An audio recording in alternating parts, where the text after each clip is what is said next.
हमारे पास आज चर्चा के लिए एक बहुत ही दिलचस्प चीज है। ये एक हिंदी हॉरर पॉडकास्ट की स्क्रिप्ट है जिसका नाम है बंद कमरे का राज। हाँ, और इसका जो ढांचा है वो काफी जाना पहचाना सा लगता है। बिल्कुल, एक वीरान घर जो शहर से दूर है, एक 17 साल पुराना राज और 3 दोस्त जो सोचते हैं कि वो इस राज को सुलझा लेंगे। तो आज हम मिलकर यही समझने की कोशिश करेंगे कि सिर्फ आवाज मतलब सिर्फ ऑडियो से किसी के मन में डर कैसे पैदा किया जाता है। कौन सी ऐसी तरकीबें हैं जो एक ऑडियो कहानी को इतना असरदार बना देती हैं। ये एक बहुत ही कमाल का सवाल है। और ऑडियो हॉरर की सबसे बड़ी ताकत शायद यही है कि वो हमें कुछ दिखाता नहीं है, वो हमसे कल्पना करवाता है। और जो तस्वीरें हमारा दिमाग खुद बनाता है वो शायद किसी भी स्पेशल इफेक्ट से ज्यादा डरावनी हो सकती हैं। बिल्कुल। तो आज की हमारी बातचीत इसी पर होगी कि ये स्क्रिप्ट शब्दों का, साउंड इफेक्ट्स का और शायद सबसे जरूरी खामोशी का। हाँ, खामोशी का इस्तेमाल करके सुनने वाले के मन के अंदर डर की एक पूरी दुनिया कैसे रचती है। चलिए फिर शुरू करते हैं। कहानी की जो शुरुआत है वो मुझे बहुत चालाकी भरी लगी। कहानी सुनाने वाला गोपाल सिंह वो सीधे सुनने वालों से बात करता है। हाँ, वो कहता है, नमस्कार दोस्तों, मैं हूं गोपाल सिंह और आज मैं लेकर आया हूं एक ऐसी कहानी जिसका हर सेकंड आपके रोंगटे खड़े कर देगा। ये सिर्फ एक इंट्रोडक्शन नहीं है, है ना? नहीं, ये एक चैलेंज ऐसा है, एक वादा है। हाँ, पहली ही लाइन से सुनने वाले को तैयार कर दिया जाता है कि अब कुछ भयानक होने वाला है। और उस वादे के ठीक बाद कहानी क्लासिक हॉरर के सबसे पुराने और असरदार हथियारों का इस्तेमाल करती है। हमें जगह के बारे में बताया जाता है। शहर से 30 किलोमीटर दूर एक पुराना टूटा हुआ घर। ये सिर्फ एक लोकेशन नहीं है, ये डर का एक मनोवैज्ञानिक बीज है। बिल्कुल, शहर से दूर होने का मतलब है कि मदद पहुंच से बाहर है। और पुराना टूटा हुआ घर मतलब एक ऐसी जगह जहां शायद दुनिया के नियम कानून लागू नहीं होते।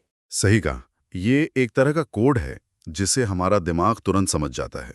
मतलब ये वो चीजें हैं जो हम इतनी कहानियों में देख सुन चुके हैं कि हमें पता है कि आगे क्या उम्मीद करनी है। हाँ, एक तरह से लेखक हमारे दिमाग में जो डर पहले से मौजूद है उसी का फायदा उठा रहा है। मनोवैज्ञानिक शॉर्टकट कह सकते हैं इन्हें। बिल्कुल सही शब्द है। लेखक को कुछ कहना भी नहीं पड़ता और हमारे दिमाग में डर की एक पूरी लाइब्रेरी खुल जाती है। वीरान घर मतलब खतरा, एक पुराना रहस्य, मतलब कुछ ऐसा जिसे कुरेदना नहीं चाहिए। और फिर कहानी का सबसे बड़ा हुक आता है। 17 साल पहले माया का गायब होना और एक कमरे का हमेशा के लिए बंद हो जाना। ये फॉरबिडन डोर वाली बात हो गई, निषिद्ध द्वार। हाँ, जिस चीज के लिए मना किया जाए इंसान का मन सबसे पहले वहीं जाता है। बिल्कुल। तो ये सेटअप तो तैयार हो गया, लेकिन असली कमाल तो इस बात में है कि स्क्रिप्ट इस जाने पहचाने माहौल में सस्पेंस कैसे बुनती है। और यहीं पर आवाज का असली खेल शुरू होता है। आज जब वो तीनों दोस्त राहुल, आरव और नेहा उस घर में दाखिल होते हैं तो स्क्रिप्ट में लिखा है धीमी हवा की आवाज, फिर फुटस्टेप साउंड और डोर क्रीकिंग। ये सिर्फ बैकग्राउंड नॉइज तो नहीं है, है ना? बिल्कुल नहीं। ऑडियो कहानी में आवाज ही आपकी दुनिया होती है। वो धीमी हवा की आवाज सिर्फ हवा नहीं है, वो उस घर का अकेलापन है, शायद उसकी सांसें हैं। और दरवाजे का चरमराना, वो सिर्फ एक पुराना कब्जा नहीं है, वो इस बात की निशानी है कि यहाँ सालों से कोई नहीं आया। हर आवाज एक जानकारी दे रही है। लेकिन स्क्रिप्ट एक कदम आगे जाती है। वो आवाज के साथ साथ एक बहुत ही पावरफुल विजुअल बनाती है, लेकिन सिर्फ शब्दों से। आप उस बंद दरवाजे वाले सीन की बात कर रहे हैं? हाँ, मुझे वो हिस्सा पढ़कर सच में थोड़ी बेचैनी हुई। स्क्रिप्ट कहती है दरवाजे पर धूल थी, पर बीच में उंगलियों के निशान साफ दिख रहे थे। और फिर वो आगे कहता है, हाँ, जैसे किसी ने हाल ही में इसे छूने की कोशिश की हो। ये एक छोटी सी डिटेल है पर ये पूरी कहानी बदल देती है। आरव जो एक यूट्यूबर है, उसका नजरिया बिल्कुल अलग है। उसका डायलॉग, अरे यार कंटेंट मिलेगा खोल देते हैं, ये आज के जमाने के बारे में बहुत कुछ कहता है। ये एक टिप्पणी जैसी लगती है ना, कि कैसे किसी अनुभव को जीने से ज्यादा उसे रिकॉर्ड करना, उसका कंटेंट बनाना जरूरी हो गया है। बहुत ही दिलचस्प नुक्ता है ये। क्या असली हॉरर वो बंद कमरा है या हमारा ये जुनून कि हर चीज को कैमरे में कैद कर लिया जाए? वो देखिए, ये बाहरी खतरे से पहले एक अंदरूनी संघर्ष खड़ा कर देता है। ये सिर्फ 3 दोस्तों के बीच की बहस नहीं है। नहीं, ये डर और रोमांच के बीच की लड़ाई है, सावधानी और लापरवाही के बीच की। और जब वो दरवाजा तोड़ने का फैसला करते हैं, वो कहानी का पॉइंट ऑफ नो रिटर्न बन जाता है। बिल्कुल, अब जो भी होगा वो उसके खुद जिम्मेदार होंगे। और सुनने वाला भी ये जानता है कि उन्होंने एक बड़ी गलती कर दी है। अब फिर ताला टूटता है। स्क्रिप्ट में साउंड इफेक्ट का जिक्र है, डॉ ब्रेक्स ओपन, मेटालिक स्लैम।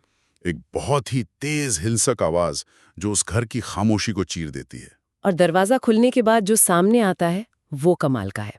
कोई डरावना राक्षस या भूत नहीं, कमरा लगभग खाली है।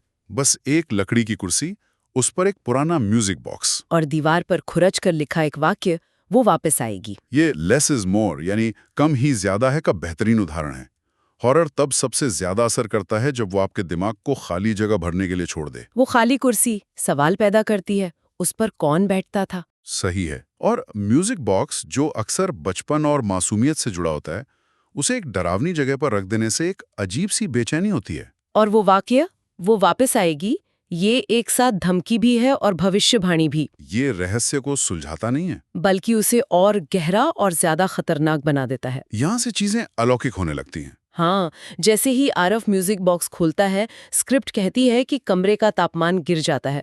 ये एक शारीरिक एहसास है। और प्लेयर जब म्यूजिक बॉक्स बंद होता है तो कमरे के कोने में एक परछाई हिलती है। और मेरे हिसाब से यहीं पर स्क्रिप्ट अपना सबसे मजबूत दाव खेलती है। हाँ, और ये एक ऐसा दाव है जो शायद सिर्फ ऑडियो में ही इतना असरदार हो सकता है। राहुल अपना कैमरा उठाता है उस परछाई को रिकॉर्ड करने के लिए। लेकिन कैमरे के व्यू फाइंडर में कुछ नहीं दिखता।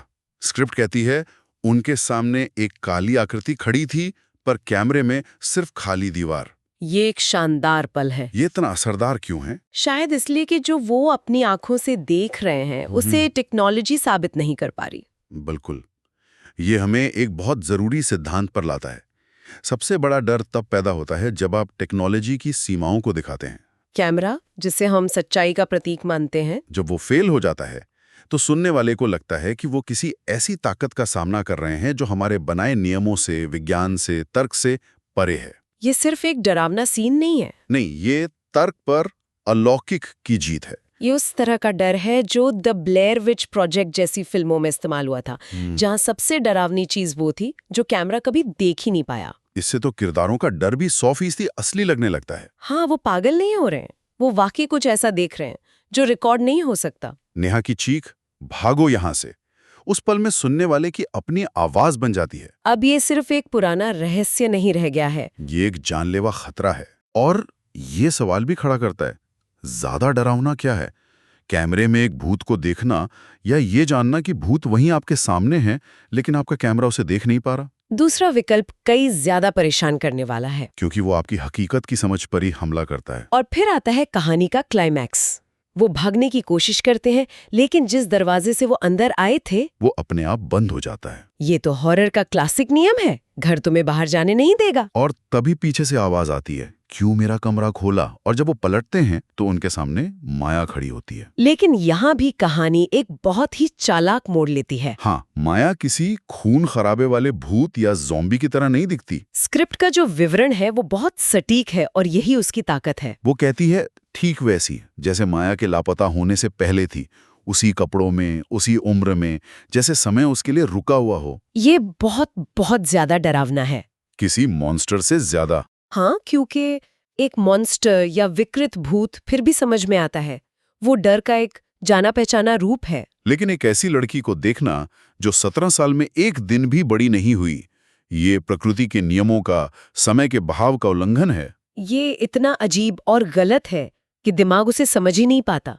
ये बेचैनी पैदा करने वाला डर है जो चीखने चिल्लाने वाले डर से कहीं ज्यादा गहरा होता है। और ठीक इसी पल जब डर अपनी चरम सीमा पर होता है, कहानी खत्म हो जाती है। हाँ, माया उनकी तरफ बढ़ती है, एक चीख सुनाई देती है, कैमरा गिरने की आवाज, और रिकॉर्डिंग बंद।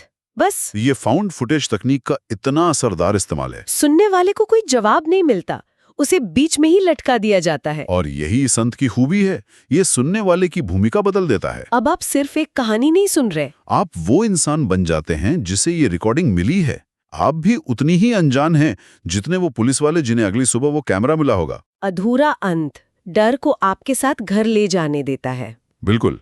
अगर हमें पता चल जाता कि उन तीनों का क्या हुआ तो कहानी वहीं खत्म हो जाती।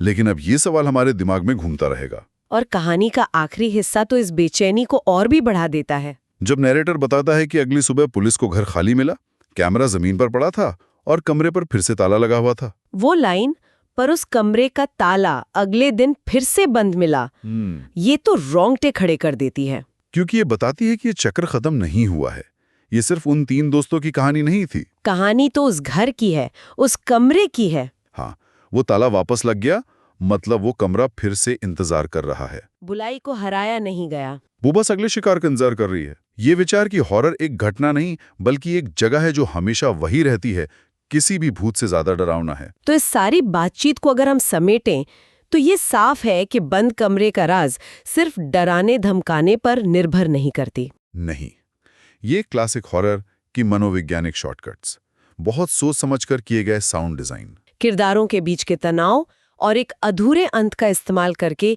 एक बहुत ही यादगार ऑडियो अनुभव बनाती है। बिल्कुल। ये सिर्फ एक कहानी नहीं है, ये इस बात का सबूत है कि हमारी कल्पना ही सबसे बड़ी और सबसे डरावनी स्क्रीन है। और ये हमें एक आखिरी सवाल पर छोड़ जाती है जिस पर सोचना चाहिए।